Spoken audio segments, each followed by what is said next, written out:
Halo, saya Pawaz.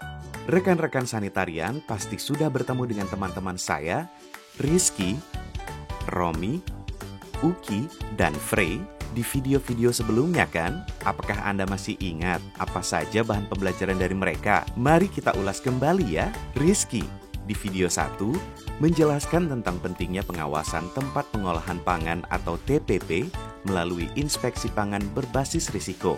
Romi dan Uki di video 2 dan 3 berbagi secara mendalam cara penentuan skor risiko TPP melalui 4 langkah, yaitu penentuan risiko pangan, mitigasi bahaya, ukuran bisnis, serta riwayat ketidaksesuaian.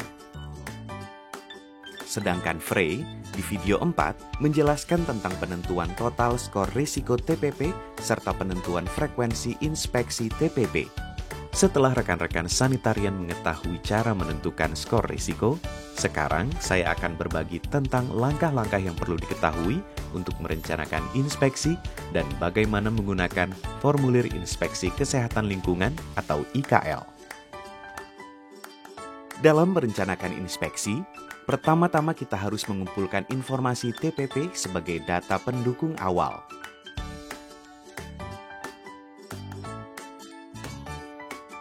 Jangan lupa, sebelum melakukan inspeksi, rekan-rekan harus memperhatikan hygiene personal dan tindakan yang dapat menjadikan kita sumber kontaminasi ya. Di antaranya adalah menggunakan pakaian pelindung yang sama dengan pekerja TPP, tidak menggunakan perhiasan, tidak meninggalkan dokumen inspeksi di meja pengolahan, tidak menyentuh pintu, peralatan dan pangan, dan biarkan pengelola TPP yang melakukan hal tersebut. Saat pemeriksaan bahan baku, bahan kimia, label pangan, dan lainnya, juga mintalah kepada pengelola atau karyawan TPP untuk menyentuh atau mengangkat barang tersebut. Meninjau semua dokumen dan mencatat semua jawaban karyawan. Mendokumentasikan hasil observasi dalam buku catatan.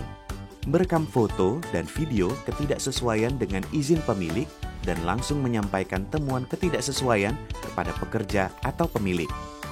Urutan inspeksi adalah dengan memulai dari area luar, kemudian ke area bersih, diakhiri dengan area kotor.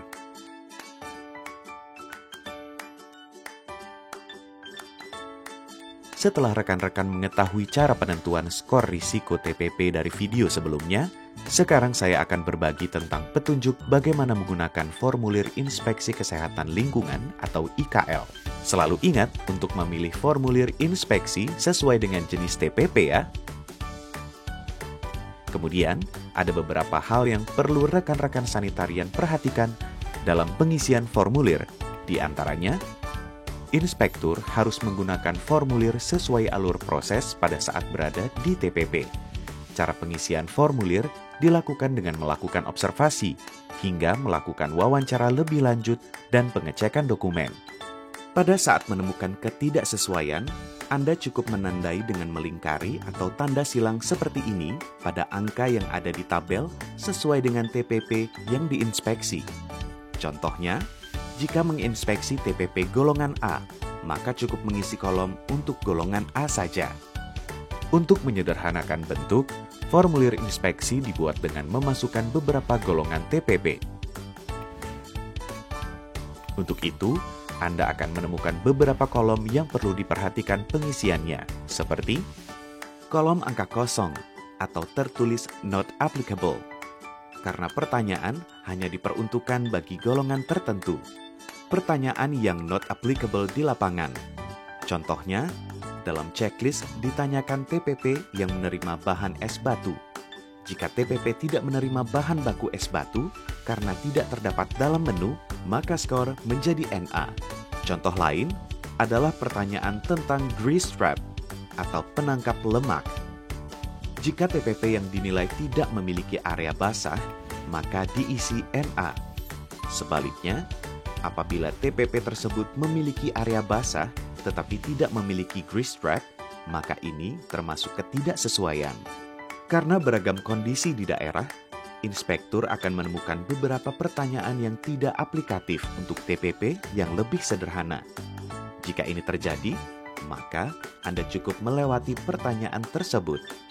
Setelah memberikan skor ke masing-masing pertanyaan, inspektur kemudian perlu menjumlahkan semua angka yang sudah dilingkari pada kolom yang sesuai. Dalam formulir inspeksi, terdapat kolom catatan lain yang dapat digunakan oleh inspektur untuk mencatat temuan ketidaksesuaian pada TPP, namun tidak terdapat dalam checklist pertanyaan inspeksi. Selalu biasakan untuk mencatatnya ya, sehingga Anda terlatih untuk merekam kejadian di lapangan dan melakukan inspeksi dengan profesional. Setelah inspektur mendapatkan nilai total ketidaksesuaian, lalu hitunglah sesuai dengan rumus yang diberikan di bagian bawah setiap checklist inspeksi. Sebagai contoh, rumus perhitungan untuk TPP Jasa Boga adalah seperti ini. Nah, perhitungan tersebut akan menghasilkan angka skor inspeksi dari 0 hingga 100. Skor inspeksi ini akan digunakan dalam penilaian skor ketidaksesuaian TPP. TPP yang memiliki skor resiko lebih dari sama dengan 80 dinyatakan sebagai TPP yang memiliki risiko ketidaksesuaian rendah. TPP yang memiliki skor risiko 60 hingga 79 dinyatakan sebagai TPP yang memiliki risiko ketidaksesuaian sedang atau menengah, dan TPP yang memiliki skor risiko kurang dari 60 dinyatakan sebagai TPP yang memiliki risiko ketidaksesuaian tinggi.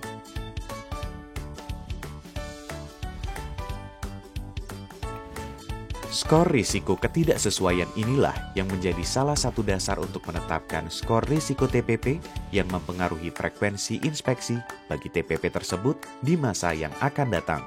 Demikianlah serangkaian pembelajaran bersama tentang inspeksi pangan berbasis risiko. Kami berharap materi video ini dapat membantu rekan-rekan sanitarian di seluruh daerah di Indonesia dalam merencanakan, mempersiapkan, hingga melaksanakan kegiatan inspeksi di TPP yang dituju. Jangan lupa, materi lengkap bisa rekan-rekan dapatkan dengan mengakses website berikut www.kesling.kesmas.kemkes.go.id.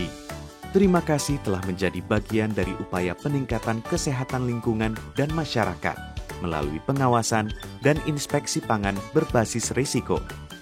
Selamat melakukan inspeksi. Video ini dipersembahkan oleh Direktorat Kesehatan Lingkungan, Direktorat Jenderal Kesehatan Masyarakat, Kementerian Kesehatan Republik Indonesia. Materi lengkap bisa rekan-rekan dapatkan dengan mengakses website berikut.